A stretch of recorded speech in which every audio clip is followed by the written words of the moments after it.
Saya Stephen Supit, saya di Suara Cita Edukasi.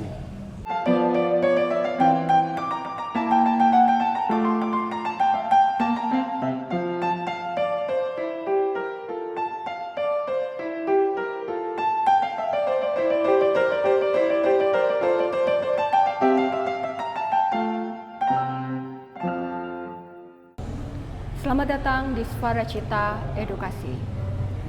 Episode kali ini didukung oleh Krisma Kain Bentenan. Kain khas, motif asli, peninggalan leluhur Sulawesi Utara.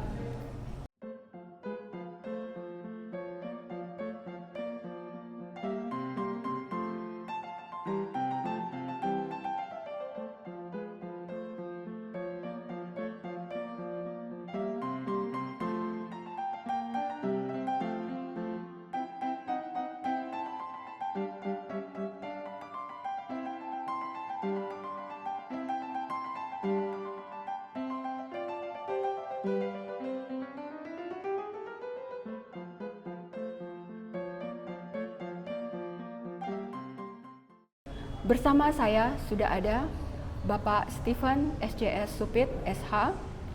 Beliau adalah pemerhati budaya, Ketua Kombapa KGPM, dan seorang politisi. Selamat datang Pak. Ya. Terima kasih sudah menerima kami Suara Cita Edukasi. Terima kasih. Menurut Anda, apa peran budaya Minahasa baik secara lokal maupun nasional? Ya. Peran budaya memang luas ya, luas.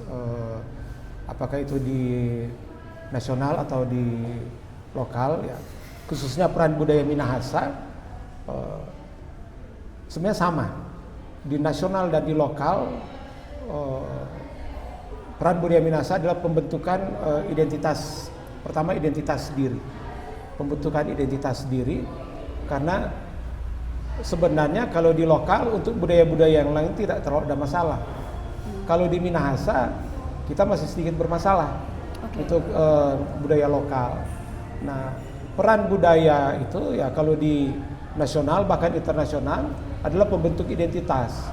Dari pembentuk identitas ini di nasional dan di internasional kita bisa ada hubungan relationship berdasarkan budaya. Nah, kita kadang-kadang di luar itu dipertemukan karena budaya. Budaya sangat berperan membentuk hubungan-hubungan manusia yang berasal dari satu daerah budaya, satu budaya yang sama, yang akhirnya karena peran budaya itu ya kita dapat ada hubungan-hubungan ya, apalagi kalau di perantauan budaya itu sangat mengikat. Kebetulan ya kami itu pernah jadi aktivis di kerukunan keluarga Kawanua di Jakarta, dan juga kami, kalau saya kebetulan berasal dari Kawangkoan, kami ada yang namanya kumpulan Mapalus Kawangkoan, disingkat Kumawangkoan, yang didirikan sekitar tahun 62 dan sangat eksis menjadi bagian dari kerukunan keluarga Kawanua. Ya di situ kita ada pertemuan-pertemuan yang karena ada budaya tertentu, asal daerah tertentu, sehingga ada keterikatan. Kadang-kadang dalam keterikatan itu ya kita bisa saling share, berbagi apa saja, berbagi macam-macam sumber daya, berbagi informasi dan lain-lain. Bahkan di saat ada kejadian-kejadian tertentu seperti kedukaan, suka dan duka, ya kita saling bantu-membantu, dan itu semua ya apa yang dibicarakan yang budaya. Kalau di luar, nah, kalau di budaya itu di lokal sendiri, ya kadang-kadang saya juga miris ya melihat kalau kita di Minahasa. Saya sudah kemana-mana, ke Sumatera, bagaimana juga melihat budaya Toraja, budaya Batak, apalagi budaya Jawa, budaya Timor. Kalau kita di Minahasa ini ya bisa dikatakan mungkin suatu saat kita di Minahasa, anak muda kita akan kehilangan identitas bahwa kita orang Minahasa, kita berasal dari satu budaya tertentu, karena kita bahasa saja, bahasa adalah salah satu pembentuk budaya dan pengikat dalam budaya. Nah, sekarang kita bahasa mana saya belum tahu data yang pasti, kalau mungkin bicara data, tapi kalau kita lihat secara acak, orang Minahasa anak muda mungkin hanya di tempat-tempat tertentu yang berbahasa daerah. Benar, saya setuju Pak. Nah, itu suatu saat ya dulu Obama waktu terpilih jadi presiden Amerika Serikat, pertama dia cari asal usulnya.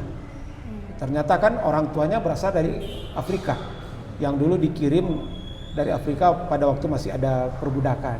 Dan dia berusaha tahu orang tuanya, kakek, buyutnya itu berasal dari mana. Nah, dia temukan di Afrika. Nah, pada saat dia menemukan itu, plong dia sebagai presiden Amerika terpilih waktu itu, karena memang dia tahu identitasnya. Nah, kita budaya, ya mohon maaf kalau di Minahasa, saya apa sebab sangat memperhatikan budaya, karena saya merasa itu saat saya merantau. Kalau kita merantau, kita merasa identitas budaya kita, asal kita juga ternyata penting. Karena untung saya kembali ke Minahasa, ke kampung halaman. Ya kalau kita menetap di sana, apa yang kita mengajarkan ke anak-anak kita, ya kan? Kalau kita tidak tahu budaya kita, gitu, bahasa kita, macam-macam, cara pergaulan kita, atau bagaimana kita memandang nilai-nilai kehidupan dari budaya kita yang harus kita tanamkan dan teruskan kepada anak-anak kita. Kalau kita sendiri tidak tahu, ya tentu kita kalau lama di Jawa ya akan jadi orang Jawa. Ya memang ada pepatah, di mana langit dijunjung, di mana bumi berpijak, di situ langit dijunjung, ya kan. Nah, tapi kan kita juga tetap harus jangan kemana-mana ya, identitas kita hilang. Kalau kita mau compare dengan budaya-budaya yang lain, ya kita tertinggal orang Minahasa dengan bagaimana cara mereka menghargai budaya mereka, baik itu di tanah sendiri maupun di tanah rantau. Nah, orang Padang itu ya selain rumah makan Padangnya, budaya Padang itu yang kalau Padang kan ada korelasi dengan agama kan. Ya sangat mereka bahkan ada filosofi-filosofi tertentu yang mereka tanamkan untuk memelihara budaya Minangnya, ya kan, budaya Minang. Orang Batak juga begitu. Di Jakarta itu pertemuan orang Batak tidak ada yang berbahasa Indonesia atau berbahasa Melayu, pasti harus berbahasa Batak. Anak-anak mudanya juga ya. Anak-anak muda, dan ya kalau mau compare dengan budaya Batak mungkin jauh sekali, mereka sangat ketat dan sangat rigid. Bahkan keturunannya mereka ada buku tersendiri, dan bagaimana mereka menjaga silsilah mereka saling menghormati, dilihat dari itu kalau mereka mau kawin, kalau mereka mau, ya tentu juga ada hubungan dengan budaya-budaya mereka yang dikristenkan. Nah, Jawa lagi lebih kuat lagi, ya kan, mereka ada yang namanya bahasa halus, bahasa bagaimana cara bergaul. Bahkan di Jawa itu ada pembagian-pembagian mana yang ya mungkin tanda kutip darah biru, ya kan, dan sangat terikat dengan budaya kemana-mana. Orang Padang, orang Makassar juga begitu. Nah, kita kadang-kadang orang Minahasa ya di perantauan, saya pernah ke Amerika, bertemu dengan saudara-saudara berasal dari satu kampung. Nah, mereka di sana betul-betul sangat merasakan betapa budaya itu, berapa daerah asalnya itu sangat mengikat mereka. Dan kalau tidak ada ya akan terpecah-pecah. Mereka akan terasing di negeri orang, apalagi di Amerika.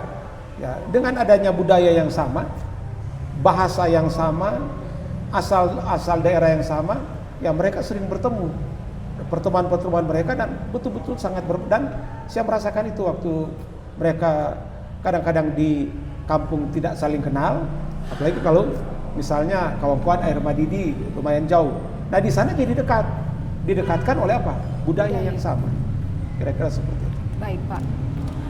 Pak, untuk Manado atau Minahasa ini ada satu budaya yang bahkan ini dinotis oleh orang luar daerah ya, yaitu budaya baku cungkel. Nah, saya melihat ada penelitian yang sudah dilakukan dan dimuat dalam jurnal ilmiah Society volume 3 nomor 2 tahun 2023 dengan judul Studi Deskriptif mengenai perilaku baku cungkel di desa Toure 2, Kecamatan Tompasok Barat, Kabupaten Minahasa oleh Yeremia Turangan, Juliana Tumiwa, dan Evi Suwu.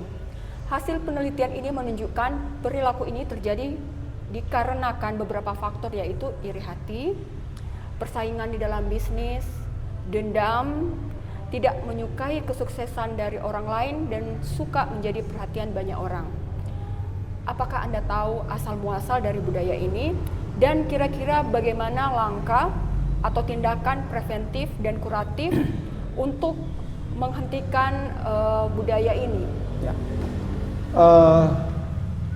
Dulu waktu saya di perantauan, ini memang selalu terngiang di telinga kami, bahkan diperbandingkan dengan suku-suku yang lain yang berlatarkan budaya yang lain. Orang kan suka bilang, oh coba lihat tuh orang Batak, oh baku tongka, baku pangge. Martorang orang Minahasa baru tanai secungkel, makanya disebut budaya baku cungkel. Nah, apakah itu di tanah kita sendiri ataupun di luar, di perantauan, di nasional maupun di internasional. Tapi kebetulan saya kan lahir tahun 70-an. Saya mulai berkarir, mulai berinteraksi dengan orang-orang, apalagi langsung di luar, tahun-tahun 90-an sampai sekarang. Memang di kami pribadi dan di beberapa teman kami, sesama orang Kaungkuan, sesama orang Minahasa di Jakarta, memang tidak terlalu merasakan itu. Apakah mungkin budaya itu sudah selesai, sudah habis? Karena kebetulan kan 10 tahun kemudian, tahun 2000, mulai tahun 98 kan ada reformasi kan. Reformasi itu kan terbongkar semua kan, tatanan sosial kemasyarakatan, sehingga kalau dulu budaya-budaya seperti yang bilang baku cungkel itu kan mungkin adanya di birokrasi, di kantor-kantor pemerintah. Nah, setelah di atas tahun 98 ke sini kan persaingan sudah lebih cair. Sudah tidak harus lewat ini cungkel bisa jatuh. Nah, sekarang kan sudah banyak sumber-sumber jalur kita untuk misalnya mungkin menjadi pejabat tertentu atau menjadi tokoh tertentu. Nah, kalau dulu hanya satu pengaruh. Kalau orang ini berpengaruh di pusat, berpengaruh di provinsi atau kabupaten, siapa saja yang mau dicungkel ya bisa jatuh. Nah, sekarang kan sudah macam-macam itunya, termasuk sudah banyak orang yang berkarir di swasta. Di swasta kan tidak ada istilah seperti itu sebenarnya. Saya kerja di perusahaan internasional, kebetulan ya orang Manado di tempat saya cuma saya sendiri. Siapa orang Manado yang mau mencungkel saya? Nggak ada ya kan, waktu saya bekerja. Nah, dulu mungkin karena sumber daya orang terbatas atau tempat-tempat orang mau berkarir bekerja masih terbatas, sehingga kan sumber-sumber pekerjaan itu kan masih jadi rebutan banyak orang. Ya kan, misalnya mau jadi pegawai negeri, apalagi dulu kan mau terima pegawai negeri 1000 yang mendaftar mungkin cuma 10 yang diterima. Nah, sehingga persaingan yang sebenarnya mungkin persaingan biasa di tempat yang lain juga ada persaingan seperti itu. Ya karena kita mungkin sangat sempit kesempatannya, sehingga sangat terlihat persaingan itu untuk menduduki satu posisi tertentu.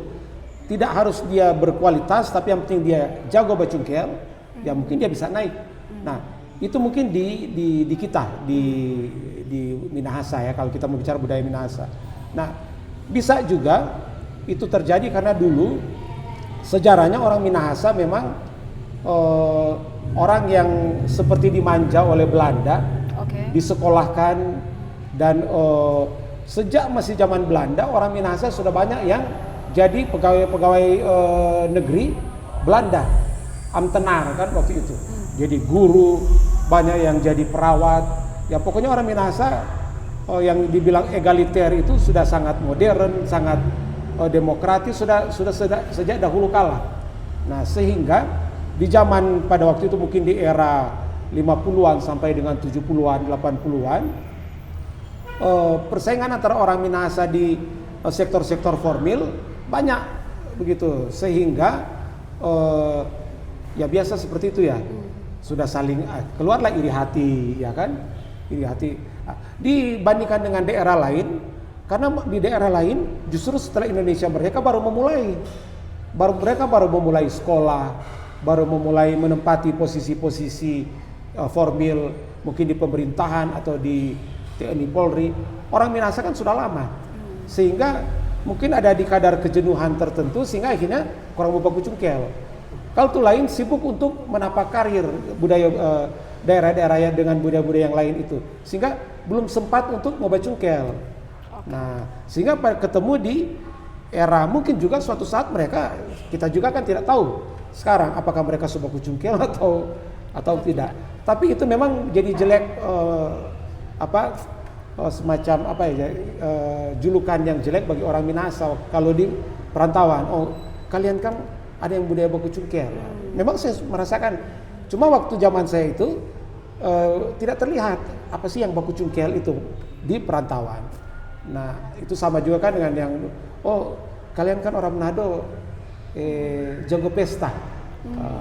Pokoknya di orang Manado itu mereka suka sebut orang Minahasa tukang baku cungkel, terus orang yang suka pesta. Nah, ada juga sih yang lain-lain. Orang Manado putih-putih, cakep-cakep, pasung-pasung. Nah, itu juga yang di sisi yang lain. Nah, jadi mungkin baku cungkelnya itu ya awal mulanya seperti yang saya sampaikan tadi. Mungkin lalu munculnya, Pak, tindakan preventif maupun kuratif. Ya, kalau ada budaya seperti itu, apa yang harus dilakukan? Kalau preventif dan kuratif ya, kalau preventif ya sebenarnya sekarang sih sudah jarang, sudah karena budaya bacungkel itu sudah kabur dengan keadaan kondisi sekarang seperti politik. Mau di daerah lain, mau di daerah kita, cara menjatuhkan orang atau itu, contohnya di dunia politik yang berkembang ke dunia birokrasi, mempengaruhi dunia birokrasi, sudah agak kabur dengan aktivitas politik. Kan politik kan orang yang memakai politik itu sebagai jalur yang jahat, ya tentunya menggunakan itu. Nah, di daerah lain juga sudah sama seperti itu.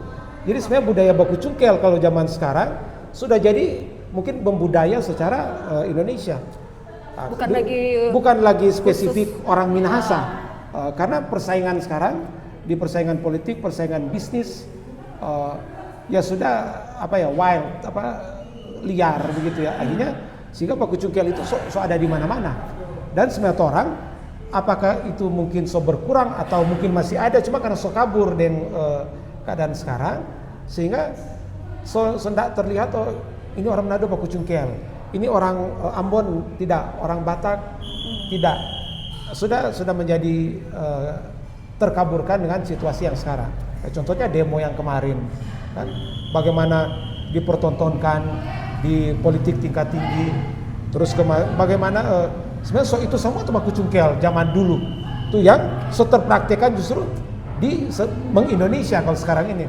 Sehingga kalau preventif dan kuratifnya, karena ini juga saya tidak tahu penelitian yang dilakukan oleh mahasiswa di daerah Toure itu, yaitu mungkin kan sangat lokal. Ya mungkin ada hubungan dengan bisa saja ada hubungan dengan pemilihan hukum tua atau persaingan, kan di daerah yang sangat, area penelitiannya di daerah yang sangat kecil, sehingga tentunya baku cungkel itu sisi sudut pandangnya juga mungkin sempit. Nah, kalau secara Minahasa ya, saya lihat mungkin bukan sudah hilang. Nah, kalau saya kan pandangan saya bisa, apa sih yang baku cungkel itu tidak terlihat secara terdefinisikan secara pasti, tapi justru sekarang ya, kalau kita lihat politik sekarang yang politik kan sangat mempengaruhi, gereja pun dia pengaruhi kalau gereja mau terpengaruh ya.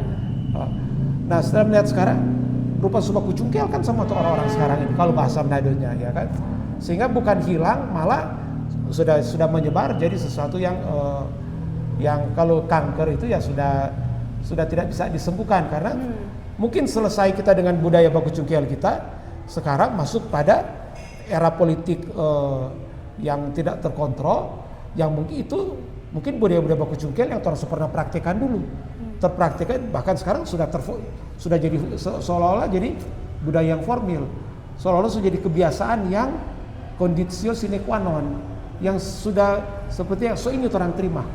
Nah, kalau mau preventif dan kuratifnya itu, kalau menurut saya, ya kebetulan kan budaya kita tidak juga bisa kita bilang sudah menyatu dengan budaya Kristen. Orang Minahasa kan, yang mayoritas kan orang gereja.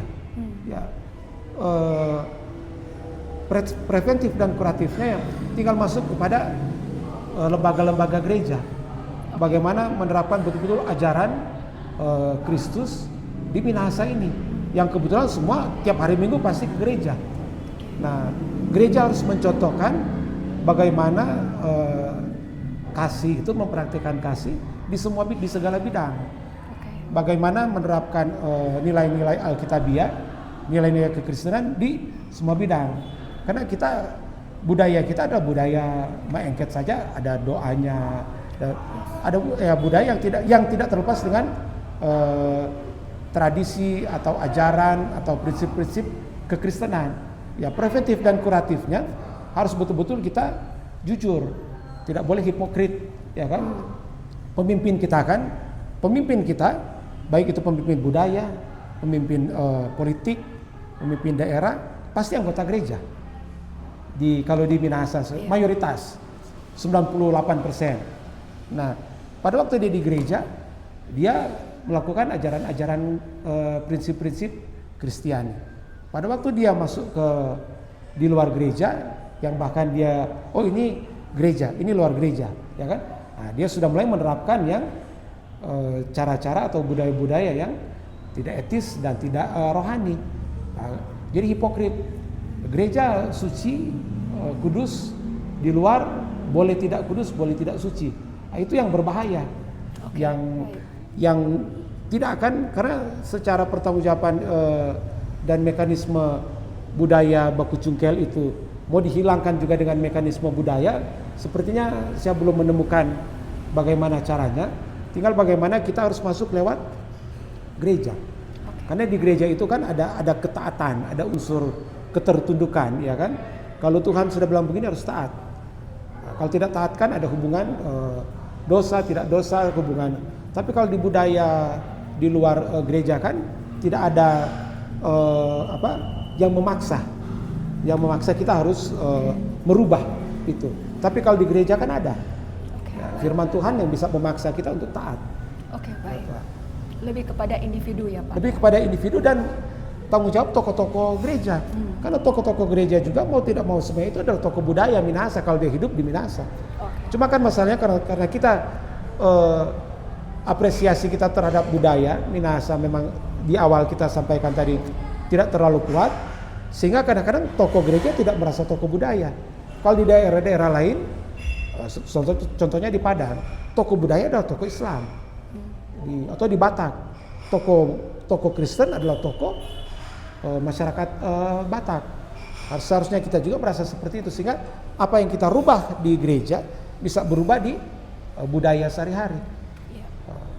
Jadi saling, seperti yang kita ceritakan di awal kan, ada human relationship-nya kan, antara budaya, agama, sesama manusia, sesama masyarakat. Baik. Di Minahasa ini banyak budaya yang bagus ya Pak, seperti Mapalus Pak, ya, keterbukaan dan toleransi, budaya musik dan tari. Nah, menurut Anda, bagaimana cara terbaik untuk menghubungkan generasi muda dengan tradisi dan nilai-nilai yang mungkin sudah dilupakan? Ya, pertama peran orang tua. Kunci adalah itu, orang tua. Mempelajari daerah-daerah yang lain, bagaimana mereka mentransformasi, bagaimana mereka mewariskan budaya kepada anak temurunnya, yaitu peran orang tua. Jadi seperti kembali lagi saya pinjam budaya yang lain seperti budaya Batak, budaya Jawa. Nah, kita sendiri bahasa daerah sudah tidak tahu. Bagaimana kita mau ajarkan ke anak kita itu di dalam di tanah kita sendiri, apalagi di luar. Itu satu masalah, karena bahasa sangat sangat penting. Nah, makanya peran untuk mewariskan budaya-budaya yang baik kepada, karena berbicara budaya kan warisan, ya kan, heritage. Kalau itu tidak diwariskan, selesai, habis. Nah, peran orang tua. Nah, selain peran orang tua, harus ada juga peran pemerintah, ya kan? Peran pemerintah. Nah, peran pemerintah ya kita lihat di Sulawesi Utara saja tidak ada festival budaya, kecuali pemilihan noni yang tidak memasyarakat, ya kan? Tapi kan dulu kita kemauan bikin festival Maengket di depan sini, itu dengan hadiah yang lumayan besar, yaitu bagaimana kita menghargai tarian Maengket itu, kita beri hadiah yang besar, sehingga Maengket itu jadi mahal. Mungkin tapi berbahasa daerah, lomba pidato bahasa daerah. Lomba pidato pun tidak konsisten, saya lihat dilaksanakan di daerah kita. Ya mungkin ya kalau berhubungan dengan pemerintah kan tergantung bagaimana pemimpinnya itu ada policy. Bagaimana juga idealismenya dia terhadap budaya. Kalau pemimpin itu memang tidak membuat budaya itu sesuatu yang prioritas, ya selama 5 tahun itu selesai. 5 tahun depan lagi tidak prioritas, kan satu generasi sudah lewat. Yang anak baru lahir pada saat pemimpin yang pertama yang tidak memprioritaskan itu, pada pemimpin yang kedua ya sudah mau belajar bahasa sudah susah, karena kan harus dari anak-anak. Kalau anak saya walaupun kecil-kecil saya ajarkan walaupun sedikit-sedikit bahasa Tontembuan, karena kita kan berasal dari bahasa Tontembuan. Gereja juga penting. Gereja karena kita ya seperti misalnya gerejanya kita, kebetulan kalau gereja kita kebetulan namanya Minahasa, Kerapatan Gereja Protestantan Minahasa. Makanya sering saya bilang, saya sebagai ketua Kombapa, saya kuatkan identitas Minahasanya, ya kan? Ya contohnya ada kebaktian yang berbahasa daerah. Kalau gereja kami kebetulan 1 bulan 1 kali berbahasa daerah. Ya karena kita di daerah Tontembuan, berbahasa Tontembuan, liturginya termasuk lagu-lagunya. Nah, tapi sangat kompleks untuk bagaimana budaya kita ini lestari, terutama budaya-budaya yang baik. Tapi peran yang paling utama adalah di keluarga dan orang tua. Orang tua itu kalau ada visi, ada idealisme untuk mewariskan budaya, pasti dengan sendirinya akan mengajarkan seperti itu. Sehingga anaknya juga akan mengajarkan seperti itu kepada anaknya nanti, akan turun-temurun, ya kan? Iya, nah, di Perjanjian Lama aja orang Yahudi itu kan memang betul-betul berbicara bagaimana menturun-temurunkan ajaran agamanya. Nah, kita makanya saya bilang di Minahasa ini kenapa kita dulu terlalu cair untuk masalah budaya kita, ya kan? Sedangkan di daerah lain diatur sangat ketat, sangat rigid, sehingga betul-betul terstruktur, termasuk memelihara dan mewariskannya. Nah, kalau kita kan ya yang jadi gubernur atau jadi bupati yang tidak memperhatikan budaya, hilang lagi. Kepala dinas pendidikannya pasti akan memprioritaskan, program-programnya juga tidak ada. Atau kalaupun jadi program pada waktu pilih saya jadi bupati, pilih saya jadi gubernur, saya mau ini, coba mana yang jadi. Sampai sekarang kan tidak ada yang bilang ada kurikulum muatan tertentu kita bahasa daerah. Anak saya di sekolah di Jawa Barat tidak susah mau nilai rata-ratanya mau jadi misalnya 8 atau 9 karena suka jatuh di bahasa Sunda. Karena wajib harus ikut bahasa Sunda, sedangkan bahasa Sunda termasuk bahasa yang sulit. Bayangkan orang yang bukan Sunda dipaksa untuk belajar bahasa Sunda dan bisa tidak dapat ranking kalau nilai bahasa Sundanya jelek, kan akan mempengaruhi rata-rata nilainya. Nah, kebanyakan orang Manado, orang di luar orang Sunda ya cuma dapat angka 6 atau 5 untuk bahasa Sunda.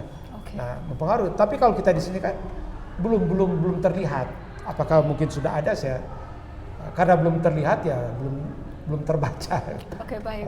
Berarti jawabannya peran orang tua dan pemerintah. Orang tua dan pemerintah, karena pemerintah kan mengatur segala-galanya. Iya. Ya kalau pemerintah kita tidak peduli terhadap, mereka juga penguasa anggaran. Mereka karena ada anggaran apa saja mereka boleh lakukan. Iya, betul. Cuma masuk di prioritasnya mereka enggak. Gitu. Ya, baik. Yang saya tahu Pak, untuk bahasa ini hanya di bagian Langowan, hanya di daerah Raringis. Nah, mereka anak-anak masih ada yang berbahasa. Oke, baik. Selanjutnya Pak, bagaimana Anda melihat peran teknologi dalam pelestarian dan pengembangan budaya? Apakah teknologi ini membantu atau justru merusak esensi budaya itu sendiri? Kalau saya pribadi, teknologi justru membantu. Oke. Karena tergantung dari bagaimana kita menggunakan teknologi itu. Nah, saya dulu kerja di perusahaan asing di luar daerah saya, di luar Minahasa. Karena saya sendiri bagaimana mengapresiasi budaya itu, justru saya mengajarkan teman-teman saya, ini bahasa daerah Minahasa ini budaya kita, kebiasaan kita, ya kan. Ini yang namanya Mapalus, saya ajarkan ke mereka. Karena saya waktu itu terbekali dengan cuma waktu itu juga kan keinginan saya untuk membekali diri saya mengenai budaya Minahasa, tidak diajarkan oleh orang tua. Ya, tapi ya karena saya merasa itu sesuatu yang perlu diapresiasi, sekarang ini saya ajarkan ke anak-anak saya. Ya, jadi bagaimana kita, tapi kalau untuk menjadikan itu suatu apresiasi massal, memang perlu peran pemerintah, gereja, lembaga-lembaga budaya. Dan untuk teknologi, kalau kita manfaatkan itu seperti sekarang kan di Facebook, ada yang grup berbahasa Tontembuan, ada grup, nah itu kan membantu untuk kita mengenai bahasa. Ada yang grup lagu-lagu rohani bahasa Tontembuan atau bahasa Tombulu. Itu kita jadi belajar bagaimana bernyanyi bahasa-bahasa daerah kita, bahasa Minahasa, dibantu lewat teknologi. Oke, baik Pak. Apa pendapat Anda tentang pentingnya pendidikan budaya di sekolah-sekolah? Bagaimana cara terbaik untuk mengajarkan kebudayaan kepada generasi muda saat ini? Tadi terkait dengan pentingnya itu di sekolah-sekolah karena akan membentuk secara massal. Jadi kita transfer budaya kita kepada generasi penerus dilakukan dengan metode-metode pendidikan yang baik. Ya, tentunya akan mencapai sasaran.